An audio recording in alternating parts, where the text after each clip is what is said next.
It is a first down. Pirates. You can paint this one purple. What an incredible win by the ECU Pirates.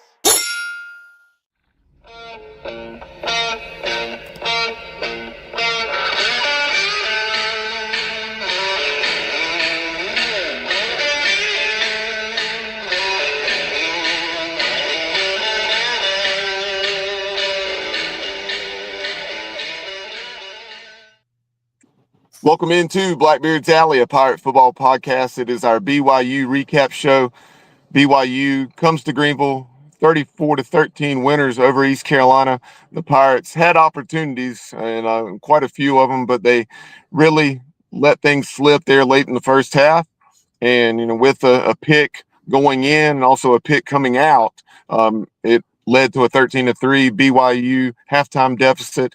And then from there, the Cougars outscored ECU 21-10 in the second half and went on to that 34-13 win. But right now, to break it down as well as take a quick look ahead at the Army game this Thursday night, I'd like to welcome in my co-host, Jason Tyndall. Jason, how are you? I'm doing well, Bubba. Thanks. It's a tough one to talk about because you feel like we had a chance to make a statement there in front of a national TV audience, and we just really fumbled and squandered it away a little bit there and could never recover. And hats off to BYU. They're a tough football team. They're going to be really good. People might not realize, but they were 11-2 last year and won a big bowl game as well. So now the most important thing is putting this behind us after we talk about it tonight and focus on our Army on a really quick turnaround against the Black Knights.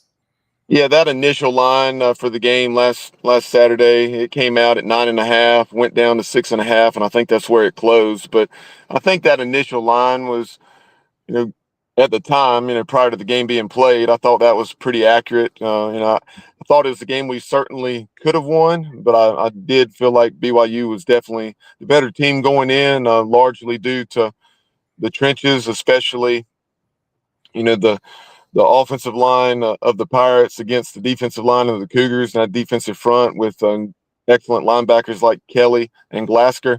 But and that definitely played a big role. But before we dive into the action on the field, 47,200 and change in the stands.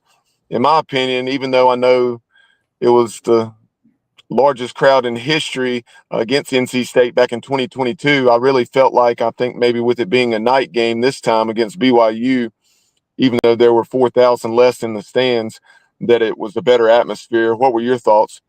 Yeah, absolutely, especially in the first half before the mass exodus took place, which, is frustrating as Pirate fans. That's something that a lot of people have addressed in social media as well recently here in the last few days. And I agree with them. There's some circumstances. Some people might have to drive back a long ways and at night or whatever. But for the most part, we spend all this time and money coming to the games. Why not stay at the game and watch the game? But the atmosphere was great. I love what they've done with the entrance now. I thought that was a step up and makes it look more like what we've all been looking for with the fireworks and everything. And felt like the crowd was really into it, and then it just seemed to fizzle down when we hit that stretch there with about 2 minutes left in the first half, and momentum shifted so drastically. I know we'll talk about that later on in the podcast. Yeah, to start off the game, you really couldn't have scripted a better start. The Pirates returned the kickoff to midfield or slightly past, and had a nice gain or two on those first couple plays. I guess maybe it was first down, had a nice gain of 5 yards or so on a screen, if I'm not mistaken. But then you had the snap issues, and that became a common theme, unfortunately, throughout the night.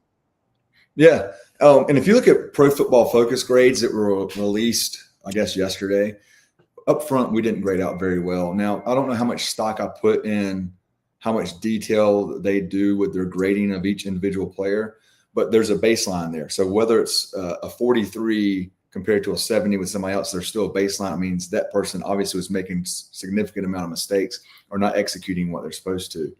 And that was just across the board. And, give, again, credit to BYU. Their defensive line is really, really good.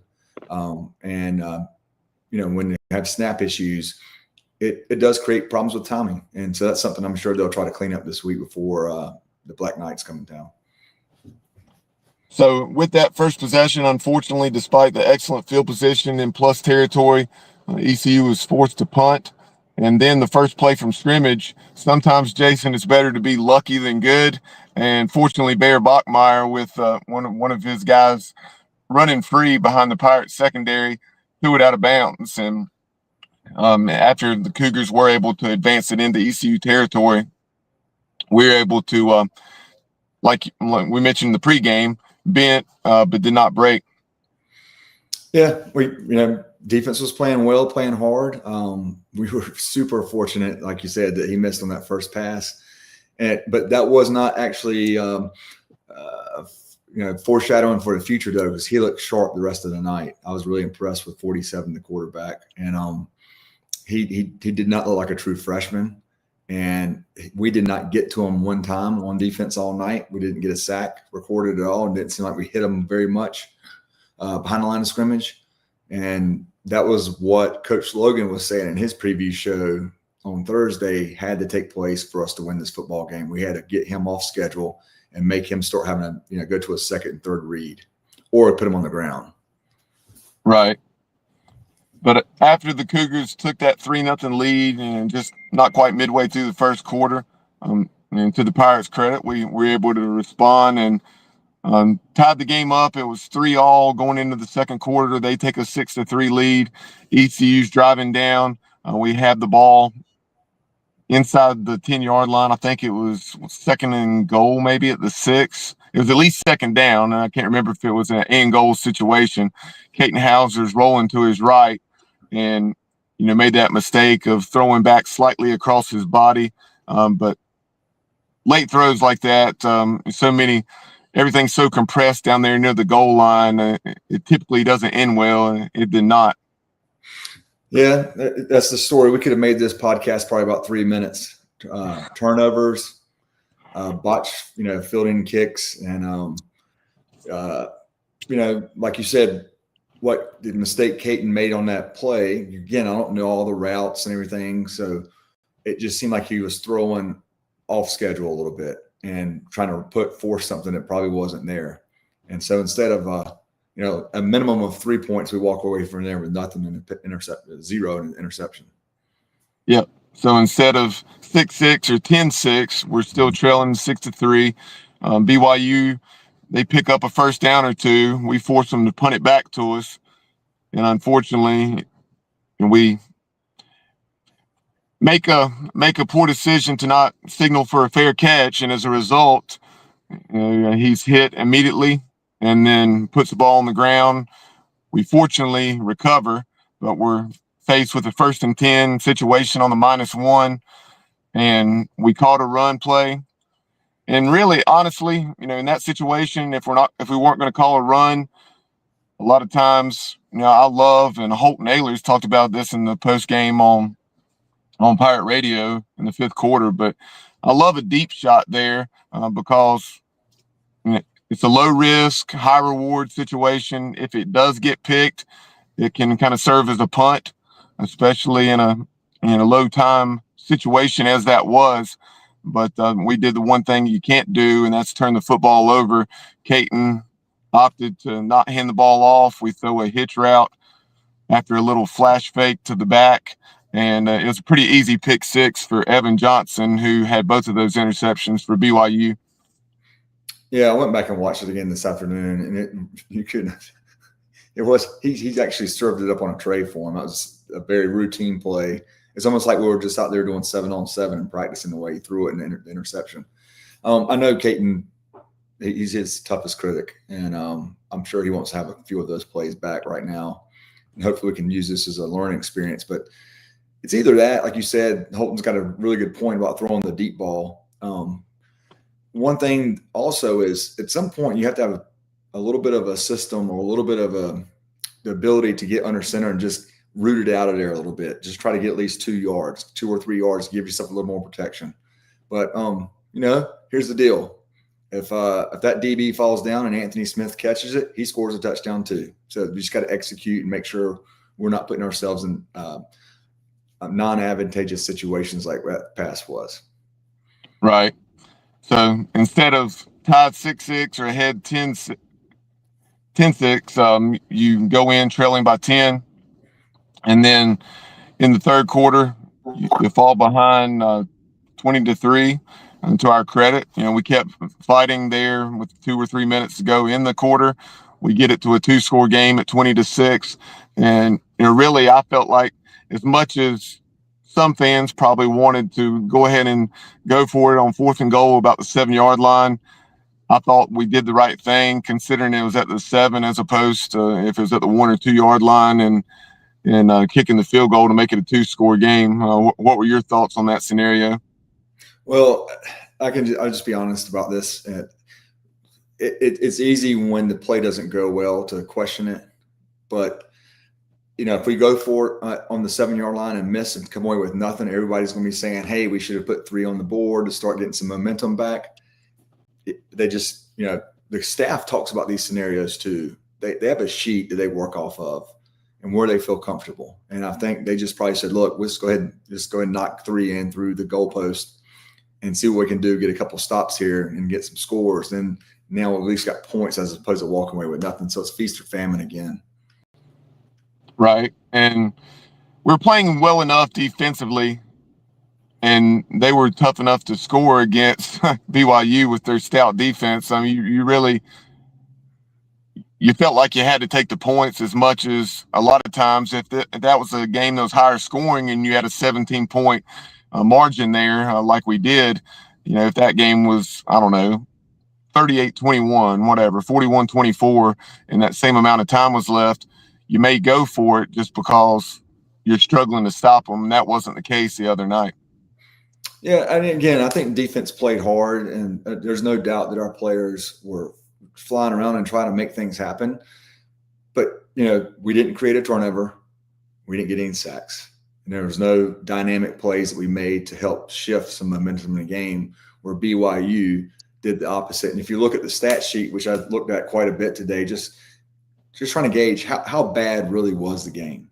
And what was it? Was it really a 21-point game? The scoreboard is who you are. But that game very easily could have been 6, 7, 10 points difference on either side, just with making fewer mistakes.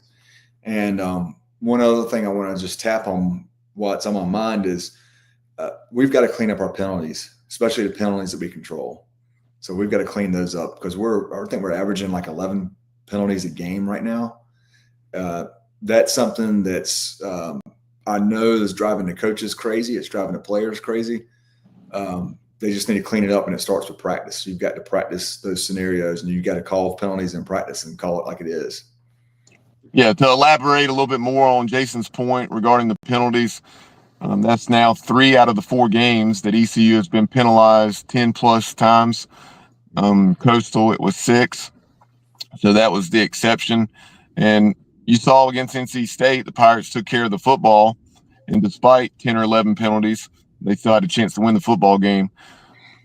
Against Campbell, obviously not competitive. And then we know the deal against Coastal, and there were only 6 penalties. But the other night, you have 2 turnovers. And not only did you have 2 turnovers, you had 2 turnovers that led to 10 or 14 points that you didn't get, or you 7 that they got and 3 or 7 that you did not get. And then you have 11 penalties on top of that. And you were consistently making it 3rd and 13 instead of 3rd and 8, 3rd and 18 instead of 3rd and 13. I mean, you were always behind the sticks because of these false starts. And you had at least 3 or 4 of those 6 or 7 false starts on wide receivers. And Blake talked about that in his weekly press conference, just saying that he thinks it was a combination of things. Some of the he talked about some of the calls that the center and the quarterback make with regards to protection, but then also just some maybe anxiety or whatnot on the receivers. But he said at any rate, it has to be ironed out, immediately. Yeah, I was going to ask you because I haven't had a chance to watch that from today. I was too busy with my day job, and I was wondering if I knew he would address it. I just didn't know what he would say about it. To his credit, he does a really good job of not running the bus over his players. He makes it about we, not about me. He makes it about the team and not about one individual. And I feel like that's why we still have a chance to have a really good football team this year. If you really take a chance to go back and rewatch the game, you can just point to 4 or 5 different areas. We just clean that up, and it's a lot more of the game's more contested at that point. And I know everybody says that, but it's the truth. We made a few mistakes that were just backbreakers, and it was hard to recover against a veteran team like that, especially a team that, again, 11-2 last year, they're 3-0 right now. They are who they are. Yeah, good football team. As frustrating as it was Saturday night, kind of along those lines, it's a game that we knew we could win, but it wasn't one that we were supposed to win or should have won necessarily, but it just hurt because the stage was set with an excellent crowd in the stands. You're on ESPN2, prime time, against a team that was just one spot from being in the top 25. And you really, if you take care of the ball in those couple situations that we mentioned, and then make a decision that you should have on special teams to not put yourself in the first and 10 at the -1, then hey, who knows what happens if you go in up 10-6 or tied 6-6 at halftime. Yeah, I mean, the mindset's totally different at that point. It's let's lay the hammer down at that point in the halftime, as far as you're just like what you're thinking. Like, we're ahead of this team right now. It's on the road. Probably most of the fans who left, half of those probably stick around. It's just got you just have more hope, and you feel like, hey, this is a chance for us to set the stage for the rest of the year. But you also have to remember it is just one game, and I don't believe this is going to be the tarnishing point of our season. And if you really want to do some reflection, think about how we felt last year at this point in the season. I mean, I was miserable. I know you were, Bubba, and I know Pirate Nation was. So at least we have a pulse right now, and I believe we'll make some corrections and have a better season than what Saturday night looked like. Yeah, even though 2-2 starts each season, definitely feel a lot better about this 2-2 start as opposed to the one a year ago. Even though the opponents you beat a year ago were a little bit better, you really feel better about where we're headed now, because you could see the other night that, just like at NC State, that if we take care of us and shore some things up, that it's definitely there for the taking. But speaking of being, kind of there for the taking, and just offensively, there were missed opportunities down the field. Yannick Smith, especially with some of the production late in the game when BYU, wasn't playing the same defensively, and they were laying off a little bit, trying to prevent the big play. Yannick finishes with 9 catches for nearly 150 yards, but he could have had a lot more because there was a shot. They were in a one-high look with that single safety in the middle of the field, and Yannick was on the sideline right there in front of me, and Caton had a chance to get it to him quick, and unfortunately we didn't. And you heard that a lot in the post game, on the 5th quarter, etc. And it's definitely true. What was your perspective on that? Yeah, like you said, there's always yards left out on the field, and there's opportunities that we miss, and that's part of the negative yards or lost yardage, I would say, and that's a part of the game. You had a big night, a lot of catches, but I felt like there was probably some adjustments that could have been made, or they were trying to make to get him the ball more, and then that obviously would open up Anthony and some of the other guys, Brock or whoever, to get open. And I feel like we need to start getting some more production out of our tight ends. I feel like we're pretty good there at tight end. I think we have talent, and that just helps when we start spreading the football around even more. It just creates more and more matchup problems for the defense. Yeah, I was a little surprised that J.C. Connor and Desario Riles weren't a little more involved in the passing game. I do remember down in the red zone or just outside the red zone, we handed it to J.C. Connor on a jet sweep, and the BYU guy made a nice shoestring tackle on the Cougar sideline. But one thing that I was surprised about, speaking of getting the ball to playmakers, if you'd have told me coming into this game, knowing that BYU was so stout against the run, if you'd have told me that Mike Wright would not touch the football, and especially behind center to try to get something going with the run game where they had to account for him. I would have been surprised. How about you?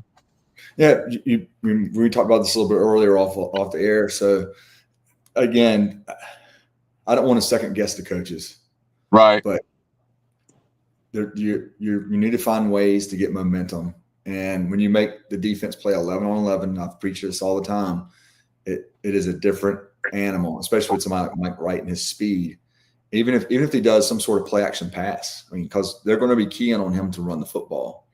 So there's different wrinkles that I'm sure they have in their arsenal that, maybe they just didn't feel like the situation or the right down and whatever just never set up for him to go into the game. But I was shocked that he didn't get a couple snaps at least.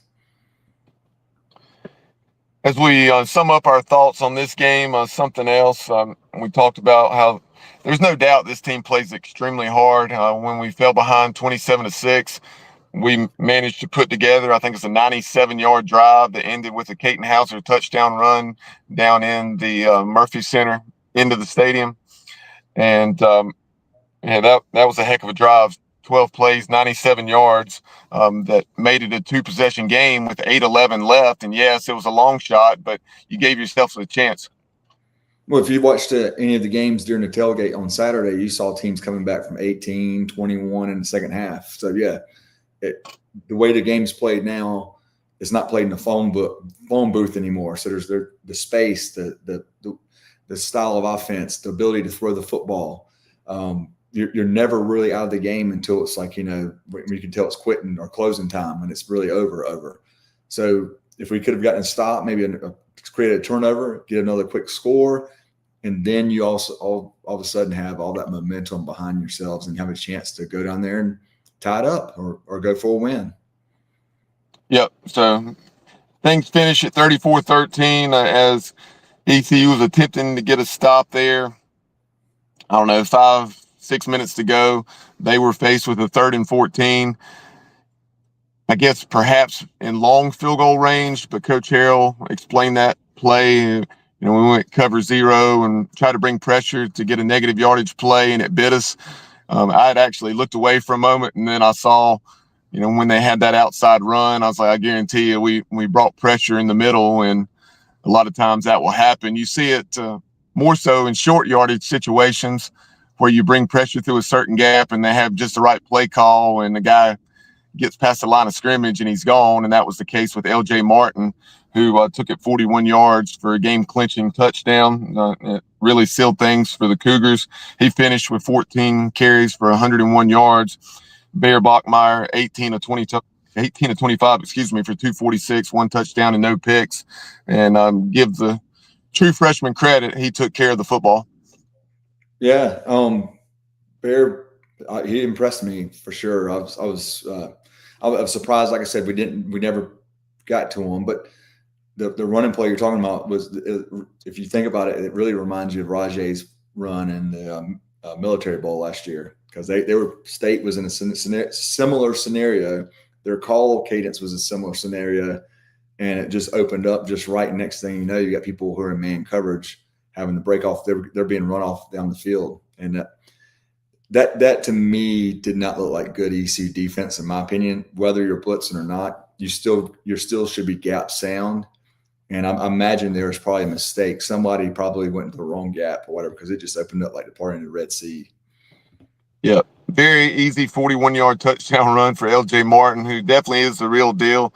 Overall, we did a pretty good job on him. He had 2 or 3 nice runs on that opening drive, but then after that, we really bottled him up, and then he ripped off a couple there late in the game to put it away. But moving on to Army, you had the Black Knights on a short week, and I love what Blake Harrell said in today's weekly press conference. And that is that, a lot of people have been telling him, hey, you got to play Army on a short week. And he said, well, they have to play us on a short week. Yeah, I love that mentality.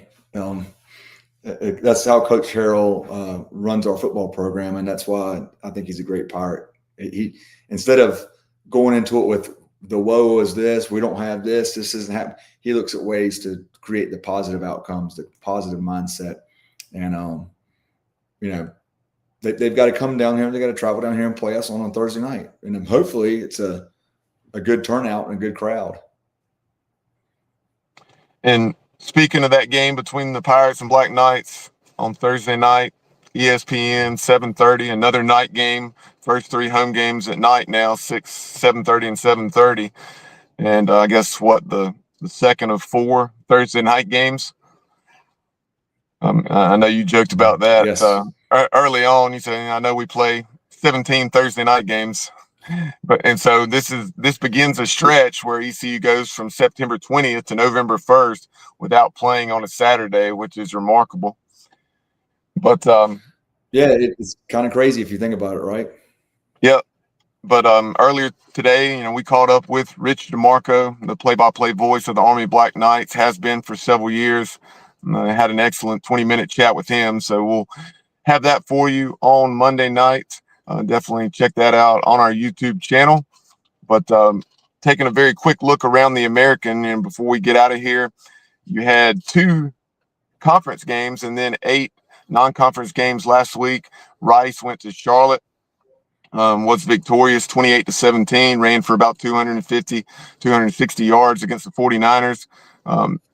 And ironically, their coach had come over from this area, having been the head coach for the last several years at Davidson College, with a very potent running attack. And prior to that, he had been at Hampton-Sydney, a program that he really had a lot of success at.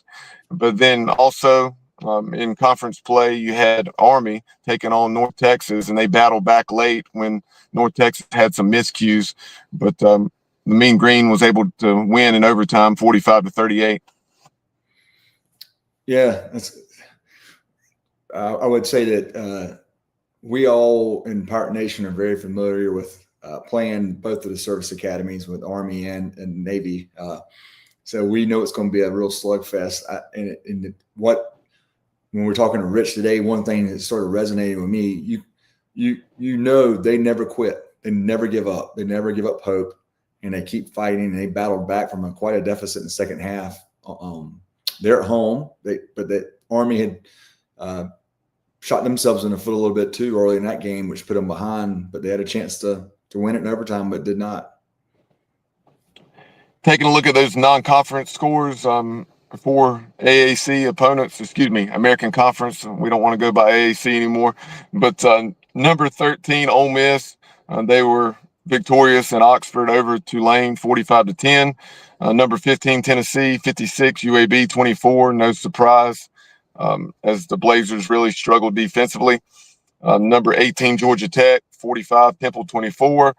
Memphis, 32, Arkansas, 31. That was a game that I wanted to spend just a few moments on because I think Memphis was behind double figures at halftime, and they came back, and Arkansas appeared to be kicking the game-winning field goal or scoring the game-winning touchdown.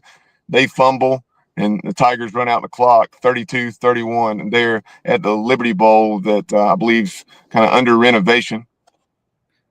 Yeah, it's we watched that at our tailgate, and what a play by the safety, I believe it was, that came in as the runner was going down, and you could just see him punch the ball out, and it was an obvious fumble. If you're an Arkansas fan, you have to be sick to your stomach, but Memphis fan, what a play! It was a heck of a game. They were down, I think, 18 in the beginning of the second half. Yep, I didn't realize it was quite that much, but I knew it was at least 10 to 14 point deficit. And then how about the Memphis fans chanting SEC? Yeah, be careful with that though. Yeah. Next time you play one of those schools, yeah, exactly. And then South Florida, 63, South Carolina State, 14. No surprise there. And then you really had a thriller between the Roadrunners. UTSA was victorious in Fort Collins, 17-16, a game in which Colorado State, I think, was initially kicking the PAT, but then there was a penalty and went for 2 from the 1.5 and got stopped by UTSA. Well, I didn't see that one, so I need to go back and watch the recap of that. That's what a win. Yeah, I was getting play-by-play by a friend or from a friend as that one was ending late on Saturday night. But that will do it for this edition of the show. We appreciate everyone tuning in. Be sure to like, follow, comment, and subscribe on X. As you see there on the screen, we can be found at Blackbeard Alley, on Instagram at Blackbeard's Alley. Again, subscribe to our YouTube channel. And we'd love for you if you have anything that you would like to see on the show, a potential guest or otherwise, reach out. And probably mid to late October, they're going into homecoming weekend against Charlotte. Jason and I will be catching up with 17, none other than Dwayne Harris, and then also Shane Carden, two of the members of this year's Hall of Fame class. But that will do it for us on this BYU recap. We'll talk to you after the Army game. And as always, go Pirates. Painted purple all night long in Eastern North Carolina.